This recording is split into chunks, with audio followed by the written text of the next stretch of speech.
असतो. बोला दादा बोला. 25 का 18 एकदा ठरवा, असं वाढवत वाढवत जाणं का वय. उपस्थित आदरणीय राज्याचे नेते जयंतरावजी पाटील साहेब, उपस्थित राज्याचे युवा नेते माननीय विश्वजित कदम साहेब,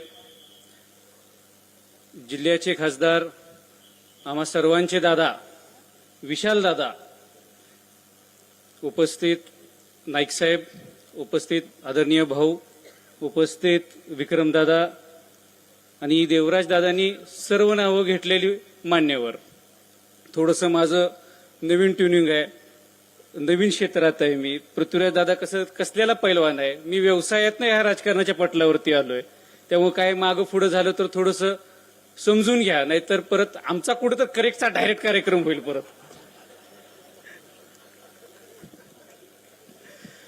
तीन महिन्यापूर्वी जिल्हा परिषदच्या निवडणुकीला आपण सर्वजण सामोरे गेलो.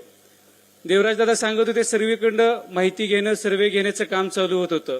तेव्हा देवराजदादांना तसा ठाम विश्वास होता की जिल्हा परिषदेमध्ये आपल्या विचाराची, आदरणीय कैलासवासी बापूंच्या विचाराची, आदरणीय कदम साहेबांच्या विचाराची, आदरणीय दादांच्या विचाराचा जो विचार आहे तो जिल्हा परिषदेत सत्तेत नक्की येणार. हे लोकांनी वारणाकाठच्या, कृष्णाकाठच्या, रेयकाठच्या आणि आगरणीकाठच्या लोकांनी आपल्या मताधिक्याच्या कौलानं दाखवून दिलं.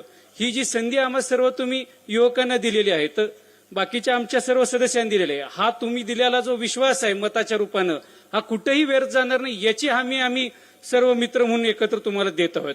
विकासाच्या बाबतीत म्हणायला गेलं तर 4 वर्ष प्रशासक होतो. प्रशासक असल्यामुळं सर्व कामं एकदम संत गतीत चाललेली.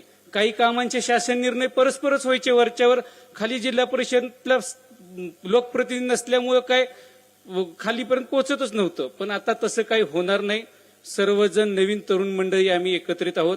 माझी साहेबांनाही विनंती आहे की काही जिल्हा परिषदचे अधिकार राज्याच्या अखत्यारीत गेलेले आहेत, त्यामुळे जिल्हा परिषदला कारभार करत असताना थोडा अडचणीचा समोर जावं लागतं. आदरणीय विशालदादा इथं आहेत, त्यांनी या प्रश्नाची दखल घेऊन कुठं तर मार्गस्थ हे प्रश्न काढावे. नाहीतर कुठल्याही गोष्टीमध्ये समतोल्य नसलं तर परत खापर आपल्या कुठं फुटाय नको. त्यामुळे तुम्ही तिघांनी, त्रिदेवांनी तर या प्रश्नावर तुम्ही लक्ष विधानसभेत, लोकसभेत मांडावं हीच विनंती.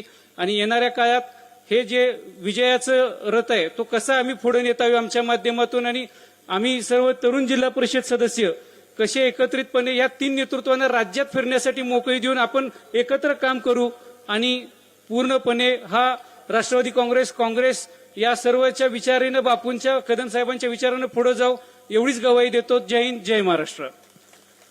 धन्यवाद दादा. सांगताना एक उल्लेख मगाशी साहेबांनी केला माझ्या लग्नाचा.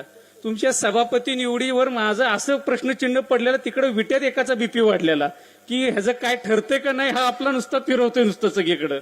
त्यामुळे साहेब लवकर तारखा डिक्लेअर झाल्या, नाहीतर माझं खरोखर भगवी कापड घालूनच फिरावं लागलं असतं मला. आणि आमंत्रण देताय ना आत्ताच दादा, आमंत्रण आत्ताच द्या. छान. आणि यानंतर शासनाच्या अनेक योजना जिल्ह्याच्या, अर्थात जिल्हा परिषदेच्या माध्यमातून जिल्ह्याच्या सगळ्या गावगाड्यापर्यंत पोहोचवण्यासाठी